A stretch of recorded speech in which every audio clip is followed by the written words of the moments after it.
Hi, good evening guys, Mr. Woon here. I'm Mr. Woon, the traffic warden. I'm here in Tokyo, right in front of my accommodation at Nakaitabashi Ward. And tonight there's ongoing roadworks. They are burying power cables on the ground, so they cut the road and then they lay cable underneath. So roadworks in Japan, in Tokyo, typically is at night to minimize inconvenience. And same setup, they also use traffic marshals to do the work of regulating traffic on the road. So over here, you can see, this is the full setup. The full setup, it starts from here, where my finger point at. The upstream or shoulder tapering, they start to put the cone and the signages, right? And the lateral marker pointing vehicles to merge to the left lane, because the right lane is the obstructed lane, the left lane is the free lane. So right lane obstructed lane, left lane free lane. So they are supposed to merge. Now this is a highway situation, as you can see. The cars are moving very fast. They are coming from the sort of like an underpass underneath there. So when they come up here, they as they are moving down fast and then they're coming up, they might not be able to see what is up ahead here. So it's a blind corner, blind spot, right? So this kind of situation in Singapore, it's a highway situation, speed limit 70 and above. We will put typically deploy what we call a TMA, truck mounted attenuator, which is down there. In this instance, they are using a lorry. So over here is very simple. The setup is the same. So you have a buffer zone. By the way, this shoulder upstream tapering where they put the cones and signages, this serves as the buffer zone. Why we call it the buffer zone? Buffers because in the event of a collision, let's say high impact collision, the car's coming very fast, and then they're not giving way. They are not giving way to one another, right? They are zooming in very fast. They might crash the vehicle on the right lane. The vehicle on the right lane might crash into the work site. So to minimize the damage caused to property and loss of life, to minimize the damage of caused to property and loss of life, the buffer zone is imperative to set up is to minimize high impact collision. Should there be a crash, should there be a high impact crash down here, is to minimize the impact of collision sustained on property and on human life. So usually we don't have people standing down there. They use a traffic marshal mannequin down there. You see where my finger pointing? It's a passive tool. Passive because it's not an active human being standing there actively moving. It's just a passive tool with the LED lights blinking up and down, symbolizing the traffic marshal or traffic warden using a traffic warn to flag oncoming traffic like this to slow down. So at night, when visibility is bad, when the drivers are coming fast, they see this, they should slow down already. Okay, it's the same as in our Singapore Highway Code. It's the same situation. When you see a work zone like that and mannequin and traffic wardens with the traffic warn flagging you all to slow down, you all have to slow down already. You have to, for vehicles coming, you have to slow down, reduce the speed. Let's say speed limit 70 here, right? Because of the road works, you want to bring it down to maybe 50, 55, 60 like that, 65, reduce it, slow down. Because why? At any point in time, we might actually issue a stop order for you guys to stop traffic. Because why? Sometimes there will be movement of CEV equipment moving in and out of the work site. So CEV is what we call construction equipment vehicle. These are machineries, tools and all that, and heavy machineries and truck, including the truck mounted attenuator. So, and also sometimes we may support the movement of general worker across, carrying tools and structure from housekeeping area. Let's say housekeeping areas here, and then they want to move across to the work site. They need to carry the tools and equipment and structure across, right? Let's say, example, they're doing pipe laying, they're carrying a very long water pipe across. We will then, as traffic warden, need to issue stop order to traffic here and any outbound vehicle going out from the slip road there, coming out, and to stop any movement of human lives going across the pedestrian crossing or zebra crossing, in order to allow for the worker to safely transport the pipe across or equipment or tool across. And in stopping them, we also have to escort them across, stop the traffic and human life to conduct some crowd and traffic control, and then also to escort the worker across carrying the items. Okay, so you need to slow down. The idea of the traffic marshal, passive traffic marshal mannequin down there is to slow down. Like this fucker, he goes so fast. He's supposed to slow down. Okay, so any oncoming traffic coming from there, coming fast, you need to slow down already. Any vehicle on the right lane as you are approaching, you need to stop here, maintain safe buffer distance between your vehicle and the first cone. Signal intention to merge. If let's say early merger is possible, from there you will switch lane already to the free lane on the left lane, and just you will come down this way. Okay, unobstructed lane. But if let's say heavy traffic on both lanes, and then it's difficult for you to early merge from far away at the bridge there, early merge is not possible. That means you need to come to here, stop here, signal intention to merge. Maintain safe buffer distance between your vehicle and the first cone. And the first, this thing where I'm pointing at my finger is it's actually a warning. It's actually a warning sign. It's actually let me show you. Yeah, it's as you can see, it's a lateral marker lah. It's a LED blinking lateral marker. And all these are bollards on the double white line. At no point in time are vehicles supposed to go across the double white line to the opposite direction, opposite carriageway lah. So from here already, you need to stop and signal your intention to merge. Only when the vehicles on your adjacent left lane stop and give way to you, would you then zipper merge across. From here at the point of merger, you zipper merge across. Why we call it zipper merge? Because this is a zipper line. It's a zip line. From the point of merger here, you zipper merge on this zip line, like a zip line. You zipper merge here from the buffer zone, from the shoulder upstream tapering. You zipper merge across safely, and then the adjacent vehicle will go up. Then the next car on the obstructed lane, same thing. Move up, maintain safe buffer distance between the first sign and your vehicle. Stop here, signal intention to merge lane. Wait for adjacent vehicle to stop and give way to you, right? Then you merge in, and then the whole process just continue lah. You follow a zipper line. You just do a zipper merge at the point of merger. Zipper merge, go up. Then the adjacent car go up. Then the next car stop, and then wait for adjacent vehicle to give way. Then after that you zipper merge, then go in. Then after that this vehicle will go up. So it's a process, continuing process lah. Like left, right, left, hantar kaki cepat, hentak, you know. You give way, and then after the next car go up, then the next car stop here and then give way, that sort of thing. This is what is supposed to be done in the field of traffic engineering. It's supposed to be that way. However, in Singapore context and in many countries around the world, I think a lot of drivers are very kiasu lah. They dare not to do that because they don't want to give way, and the vehicle here also would dangerously cut in because they don't want to feel stuck down there lah. So it's a very normal situation. It's a very normal situation not only in Singapore but I think around the world. So we face the same situation. But the correct process is, according to the drafter or the traffic engineer who draft the traffic control plan, TCP plan, or the traffic management plan, TMP, vehicles will stop here, signal intention to merge, and then only merge when the vehicle on the adjacent lane give way to you to merge, then you safely merge across. This is what we call zipper merge at the point of merger. So it's like a zip line from here to there. It's like a zip line. Why we call zip line is because it's like a zipper. You know, you zip your pants, you zip your clothing, right? Zipper line, zip line, yeah. So you zip line across from here, you zipper merge across at the point of merger. So this is the entire TCP plan. It starts from here. This is the buffer zone. Okay, after that, let me bring you across. This is where the supposed TMA is supposed to be parked lah, truck mounted attenuator. And the truck mounted attenuator is, the role of the truck mounted attenuator really is to buffer any high impact collision. In the event that some idiotic driver from far, they never see, they are not paying attention, or they don't care, they just go, they're trying to cut in dangerously, but the driver on adjacent lane also racing against them and then don't give way, right? So they happen to crash. If they crash, it will minimize the extent of damage to the property and to prevent loss of life. So therefore, it's very important, imperative to have a truck mounted attenuator to cushion high impact collision. In Singapore context, we use a truck. Not this kind, this is lorry, but in Singapore context, we use a truck with the same hazard sign and lateral marker LED light pointing to the left, to merge to the left.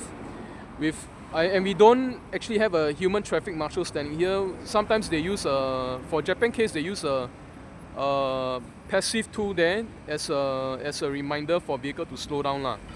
So in this situation, for Singapore context, highway code, highway situation, speed limit 70 and above, we use truck mounted attenuator. But in the local context in Japan, they use a lorry like that lah. And then after that, let me just bring you through. This is the activity zone. Oh yeah, wait. By the way, I just digress a bit. This sign here, can you see this? This is a sign that says no jaywalking across. No jaywalking across lah. No jaywalking across. So I like the signages. It's very nicely designed lah. It looks very nice, very cool lah. Better than ours. Yeah.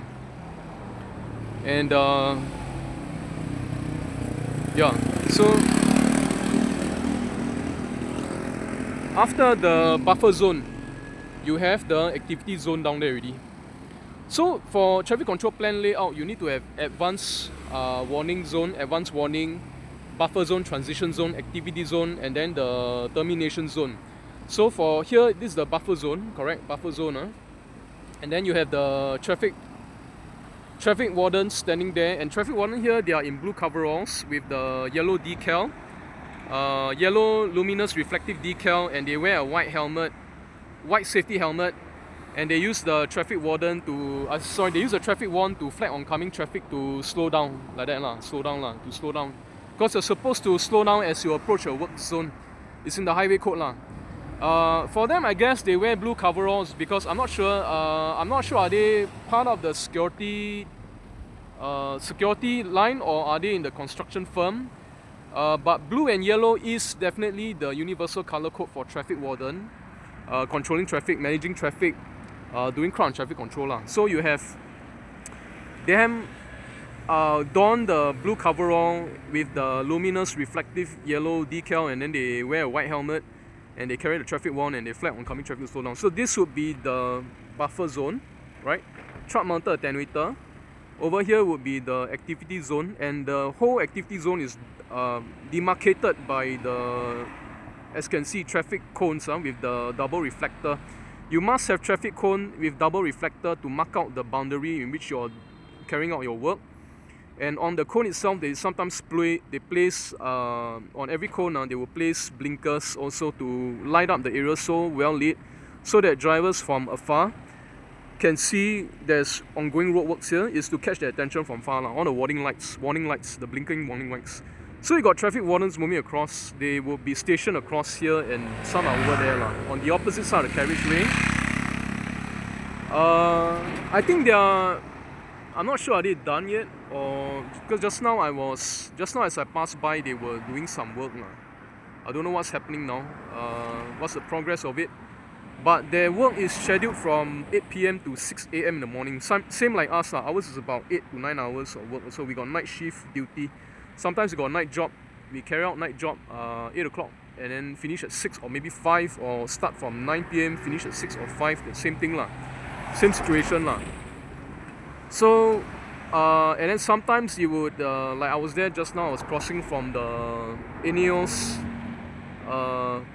fuel station, going across the zebra crossing here, right? And I actually saw there was one or two traffic warden stationed there I think they are assisting the workers. The housekeeping area is probably somewhere inside there. They are moving across. So like I said, it's imperative and crucial for traffic warden to be around to control traffic. A lot of netizens, you all say, why do we need to waste public fund and waste money on these guys like doing traffic control, the traffic marshal? Are they necessary? Why don't just follow traffic light? Well, my answer to it is very simple. If everything can follow traffic light, then I think we no need to have traffic wardens to control traffic. Because the fact is, when you are doing roadworks, we are there to actually override traffic. The moment we stop you to close the road, we are already overriding traffic. So we will need to be around. There is a need to have traffic wardens around to regulate traffic, to override traffic, to regulate the speed limit of the vehicles passing through. And a lot of times we will need to stop traffic. We will issue stop order to allow for a general worker to transport equipment and to across from housekeeping area to the work site. So we are necessary, we are needed. A lot of netizens say, y'all stand there like statue lah, you know, you all stand there like Sir Stamford Raffles, like what we call in Chinese term, 门神 lah. 门神 like a gargoyle, like a statue, you know. Why stand there, use eye power, everything just follow traffic light, no need to direct traffic. A lot of them think that way, lor. You know, even our own people also think that way. But the thing is that we are needed. We are needed because we play a very pivotal role in ensuring safety on the road. Road safety tantamount to zero accident. Yeah, so we are definitely needed, and that is why it's so important. And our role really, we have to flag oncoming traffic to slow down, because like you see this kind of situation, right? Let's say it's constant flow, heavy traffic coming very fast. There's a need for traffic warden to actually station where they are to flag oncoming traffic to slow down. And if need to, in the case of having to stop traffic to escort general worker across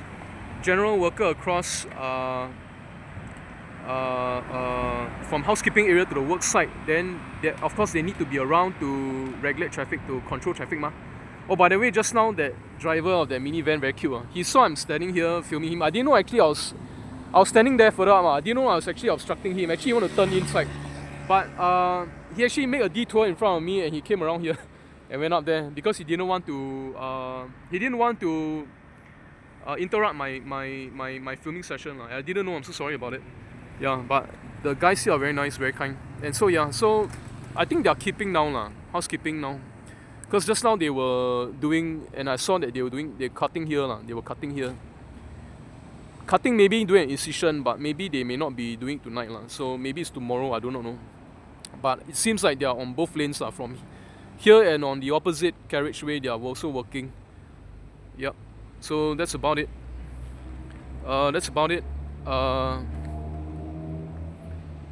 I actually think they are keeping now. They are keeping now.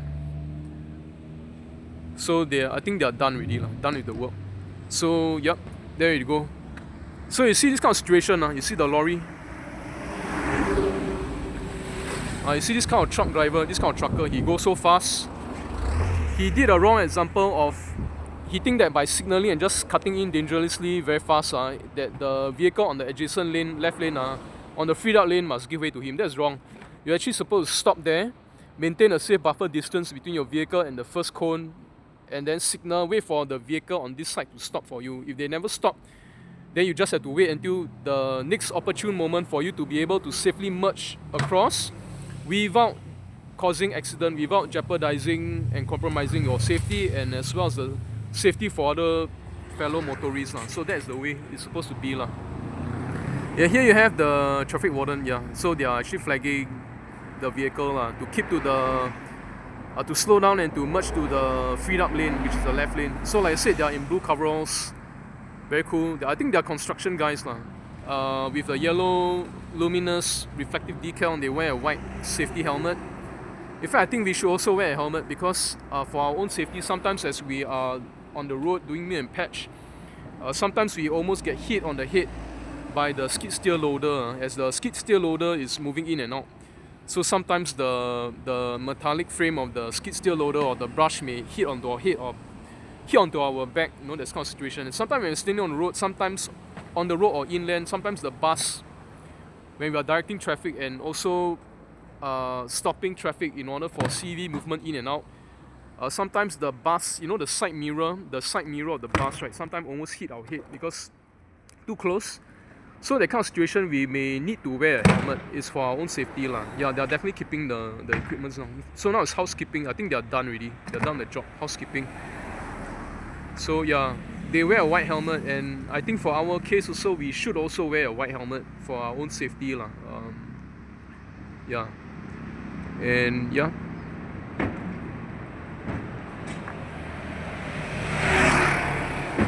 Yep. So he's flagging oncoming traffic to keep to the freed up lane, left lane, and also to slow down. They are supposed to slow down. So the whole housekeeping is done already. They will open up the road.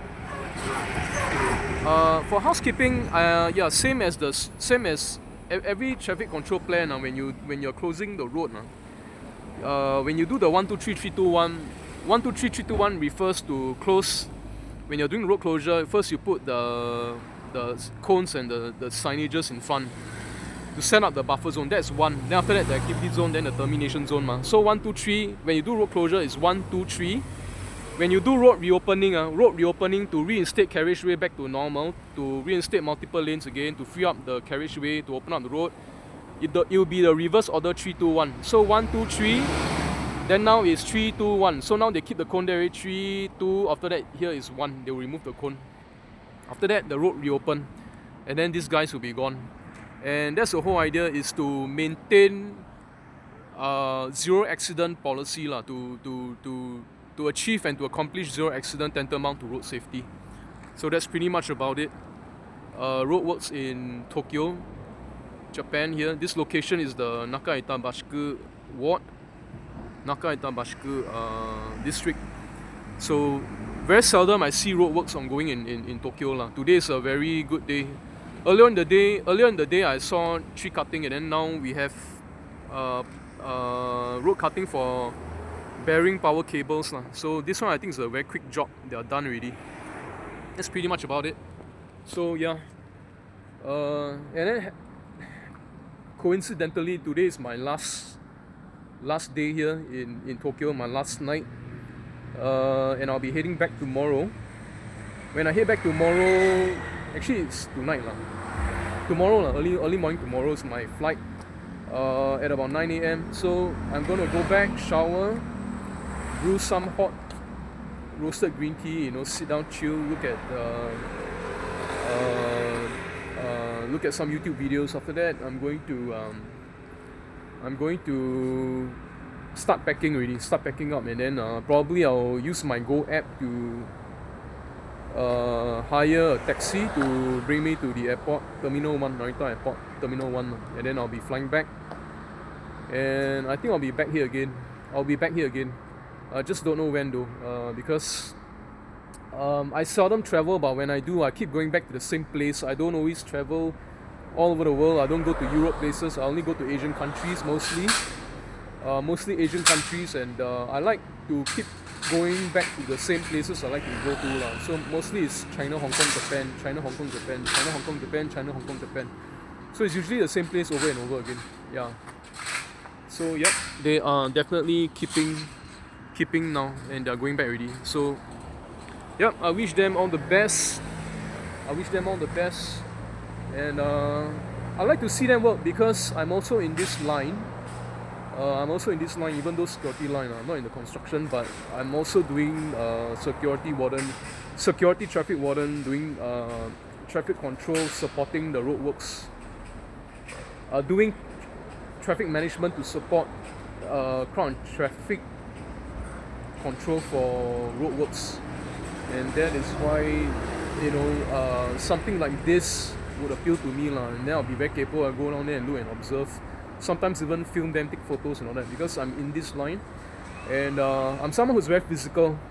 So being a very physical person, right, I like to watch and observe jobs that are very physical in nature, under the sun, working, doing physical work with your hands, sweating and all that. Doing jobs like that help to look out for safety of human lives on the roads. So very meaningful, very purposeful. And I like to observe, and I like to learn. As I observe, I'm also learning from them. So learning from them, then I also bring back best practices, bring back and adopt best practices for professional outcomes. In this field of traffic management for roadworks, and also for my own to build up my own standard, to uphold the utmost professional standards when it comes to traffic control. So that's pretty much about it. I'm actually in front of my hostel, my rental apartment, and the roadworks is actually just right in front of my accommodation place.